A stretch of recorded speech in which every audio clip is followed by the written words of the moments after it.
आदरणीय दर्शकों, ज्योतिष प्रणाम के साथ आज एक नई वीडियो लेकर के आपके सामने उपस्थित हूं। आपने पूर्व वीडियोस को बहुत लाइक किया, सब्सक्राइब किया।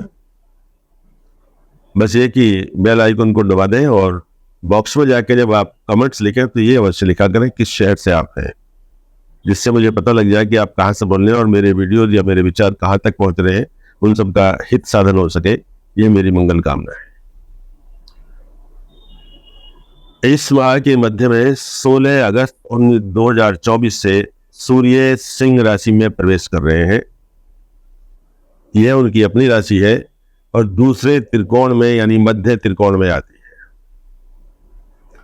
शनि अपनी मूल त्रिकोण राशि कुंभ में चल रहे हैं और ये दोनों एक राजा और एक न्यायालय का न्यायाधीश दोनों आमने सामने सम सप्तक योग बनाए हुए हैं। इसे हम परस्पर केंद्र योग कहते हैं, क्योंकि दोनों अपनी ही राशि में है। एक अग्नि तत्व की है और एक वायु तत्व की है।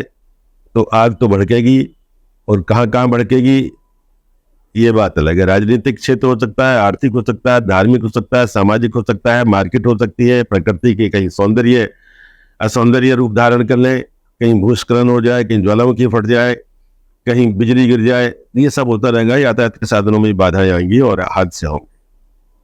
ये दो विरोधी तत्व आमने सामने हैं। एक विशेष बात यह है कि कुछ नए नियम अवश्य बनेंगे, क्योंकि राजा इस समय राज दरबार में है, अपनी गद्दी पर है, और न्यायाधीश भी अपनी गद्दी पर है। विशेषकर मैं ये कहना चाहूंगा कि सूर्य प्रथम, नवम और दसम भाव के कारक होते हैं, वहीं शनि छठे, आठवें, 10वें और 12वें भाव के कारक होते हैं। 12वां भाव जो अभावों का है, जो संपूर्ण ऐश्वर्य का है, अच्छी नींद का है, ये सब शनि के क्षेत्र में आते हैं। उनका इन पर आधिपत्य होता है, अधिकार होता है। 16 तारीख को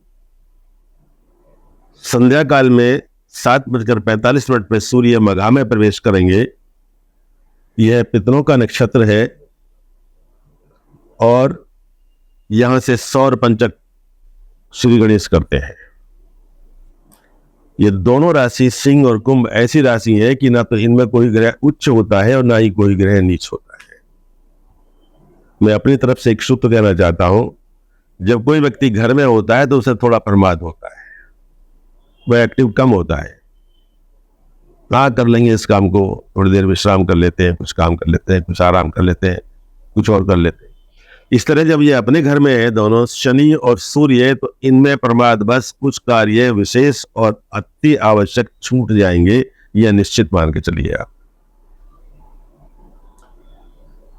सूर्य प्रधानतः केवल शनि पर दृष्टि रखते हैं, यानी वायु पर दृष्टि रखते हैं, और शनि अपने से तीसरे भाव को पूरी दृष्टि से देखते हैं, अपने से 10वें को भी पूरी दृष्टि से देखते हैं। इसका मतलब ये हुआ कि जहां वे सिंह राशि को देखते हैं, वे मेष राशि को भी देखते हैं, जो उनकी नीच राशि है। और शनि मेष में 20 अंश तक निम्न श्रेणी तक जाते हैं।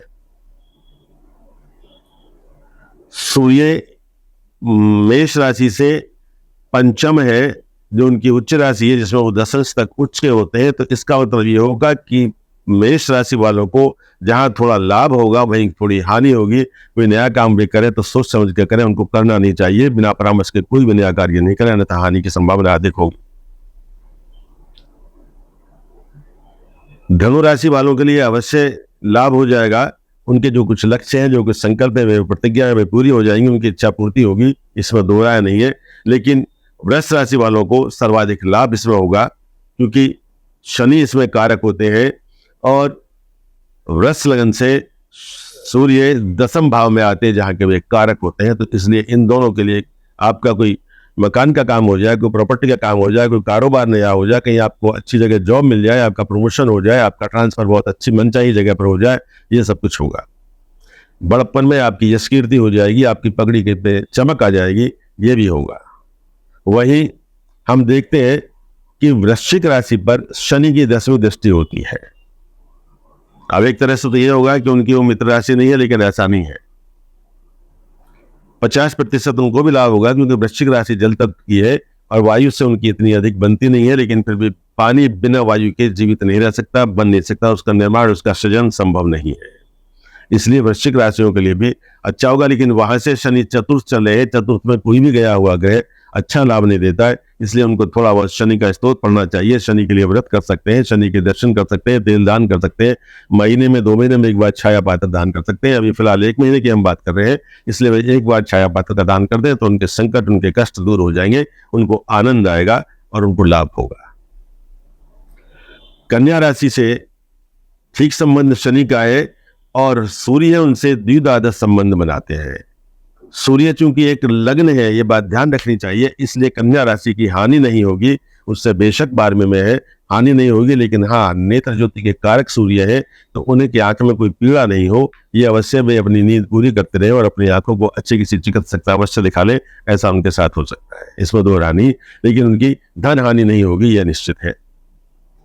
परिवार में कोई नया काम हो सकता है, जिन लोगों के विवाह नहीं हो रहे उनके मंगलसूत्र और बन सकते हैं, ध्यान रखें इस बात को। और अभी विवाह के मुहूर्त नहीं है, जब आएंगे तब हो जाएंगे, लेकिन रिश्ता संबंध पक्के हो सकते हैं, वे करें, शुभ काम अवश्य है।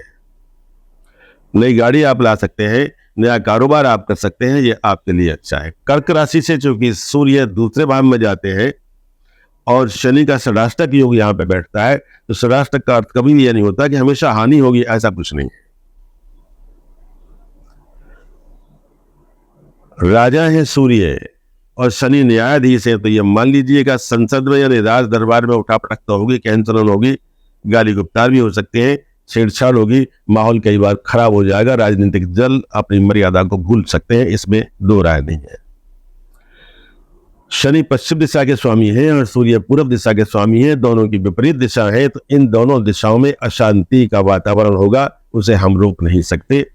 इसलिए राष्ट्रों को, राष्ट्र अध्यक्षों को अवश्य कुछ सोचना चाहिए। पूर्व और पश्चिम के कुछ देश हैं, कुछ प्रांत हैं, कुछ प्रदेश हैं, उनमें सत्ता बदल हो सकती है, उपद्रव हो सकते हैं, जनता में त्राही त्राही हो सकती है, मारपीट की घटनाएं आरंभ होंगी, चाहे वो धार्मिक उन्माद से हो या राजनीतिक दलों के चाहने वालों के द्वारा हो।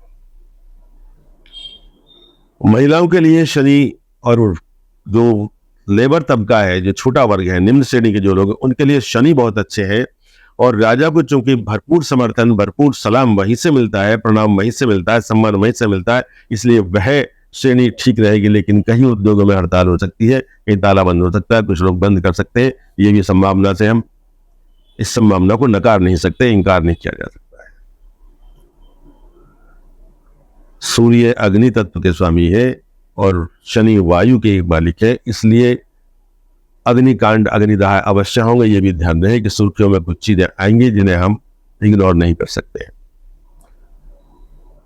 मघा नक्षत्र चूंकि पितरों का है और शनि आत्मा का कारक है, इसलिए उनकी कृपा दृष्टि अवश्य चाहिए और यह सब हमें करना चाहिए।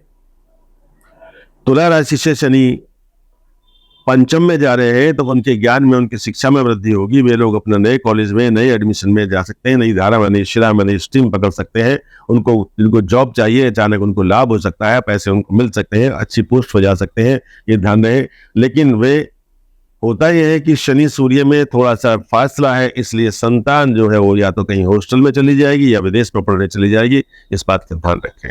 एक विशेष बात और आप सुन लीजिए, बहुत महत्वपूर्ण है ये। सूर्य जब राशि परिवर्तन करते हैं तो उसे संक्रांति कहते हैं और संक्रांति के आसन्न दिनों में जिनका जन्म हुआ है उनकी अपनी संतान से कम पटती है, या संतान पूरा माता पिता का, उस पिता का सुख नहीं ले पाती, चाहे वे हॉस्टल में जाए पढ़ने, विदेश पढ़ने जाए, विवाह होते अलग हो जाए। कन्याएं उनका विवाह जल्दी हो सकता है, ये भी ध्यान रहे। मिलना बहुत कम होता है, कई बार विचारधाराएं नहीं मिलती है, क्योंकि संक्रांति का अर्थ होता है कि सूर्य शून्य अंश पर है, और यदि उससे पहले एक दिन का जन्म है तो 29 पर है, और एक दिन बाद का तो 1 अंश पर है। वहां डिसेंडिंग ऑर्डर में या असेंडिंग ऑर्डर में, यानी वहां नीचे जा रहे हैं और यहाँ उठना शुरू हुआ है। उठना शुरू हुआ अर्थात उदय नहीं हुआ, केवल प्रकाश के दर्शन हुए हैं, इसलिए संतति के, आत्मा के कारक है सूर्य, तो वहां, और शनि जो उनकी संतान में गिने जाते हैं, शुमार है जो माने जाते हैं, वहां ये होता है, तो ध्यान रखें हम। एक और बात देखिए आपकी धनु राशि के लिए शनि तीसरे हैं और सूर्य वहां से नवम बैठते हैं, तो इस राशि के लिए भी बहुत अच्छा योग है। इनका मान सम्मान बढ़ेगा, पैसे की वृद्धि होगी, आरोग्य रहेंगे और सब ठीक रहेगा। लेकिन जहाँ चौथे चल रहे हैं, जहाँ छठे चल रहे हैं, वहां शनि तो ठीक है, संघर्ष देकर के निखार देंगे, परसेंटेज बढ़ जाएगी आपकी सुख। लेकिन कोई नया काम करें, अगर मकर में चंद्रमा है और शनि कुंभ में चल रहे हैं, तो छठे भाव में आप किसी उद्योग में, किसी कारोबार में, किसी जॉब में, किसी प्लानिंग में पैसे लगाना चाहते हैं तो यह धोखा होगा आपके साथ, आपको बाद में कुछ नहीं मिलेगा, आपको पछतावा होगा। इसलिए सोच समझ करके हाथ पीछे खींच लीजिएगा। देखिए, शनि की दो राशियां हैं, मकर और कुंभ।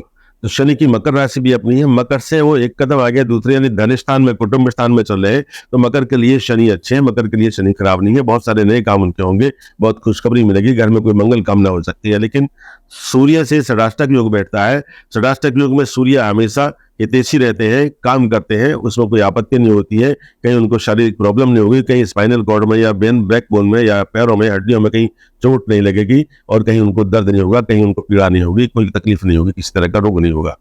ध्यान रहे कि कर्क का मैं आपको बता चुका हूं, मीन राशि से शनि जो 12 में है और उस पर 7.5 शुरू हो रही है अभी, तो चढ़ती 7.5 मीन राशि की है। तो मीन राशि वाले अपने चढ़ती 7.5 में तो ठीक रहेंगे, सुरक्षित रहेंगे। सूर्य से मैं 8वीं पड़ती है, सूर्य के लिए 8वीं है, वो भी ठीक है। सूर्य के लिए 8वां भाव कोई खराब नहीं है, लोग कहते हैं कि अष्टम है, लेकिन ऐसा कुछ नहीं, कि सूर्य अपने आप में एक लगन है और सुदर्शन पद्धति में सूर्य तीसरे नंबर पे आते हैं, ये भी ध्यान रहे बात। अर्थात 35% रिजल्ट उनके हाथ में होता है सुदर्शन पद्धति, जो हम सुदर्शन चक्र में तीनों लगनों का जब विवरण करते हैं।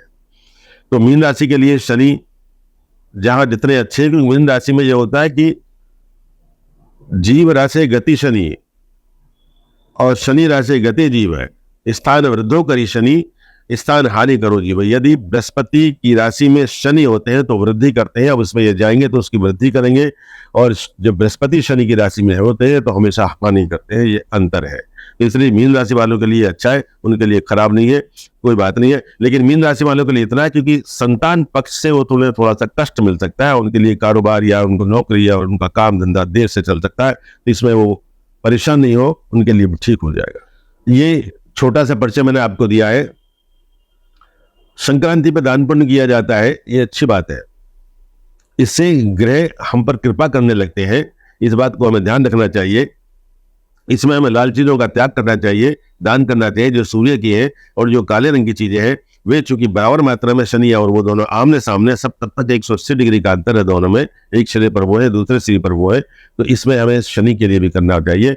इससे क्या है, हमारी अध्यात्म जो बल है, हमारा जो उपासना का बल है, जो हमारा परोपकार का बल है, वह बढ़ जाएगा, और उससे जो ग्रहों की कुसुमे मार आती है उससे हम सुरक्षित रह जाते हैं। शन्नो देवी रविष्टे आपो भवन्तु पीतिये सम्यो रविस्रवन्तु रहे, और कौणस्त पिंगलो बब्रू कृष्णो रोदांत को यमे सौरी शनिश्चरो मंदे पिपरादिन संचुते। ये हम स्तोत्र बोलते रहे, जो 4 लाइन का, 2 पंक्तियों का है, कहीं 4 लाइन का लिखा है।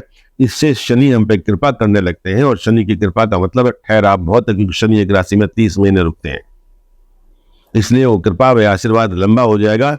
सूर्य का तो छोटा होगा, लेकिन सूर्य एक पिता है, तो पिता का आशीर्वाद चिरंजीवी होता है, इसलिए इन दोनों से आशीर्वाद देते रहे। रामचरितमानस की कोई चौपाई आप गुनगुनाते रहे, सूर्य मंदिर में जाकर दर्शन करते रहे।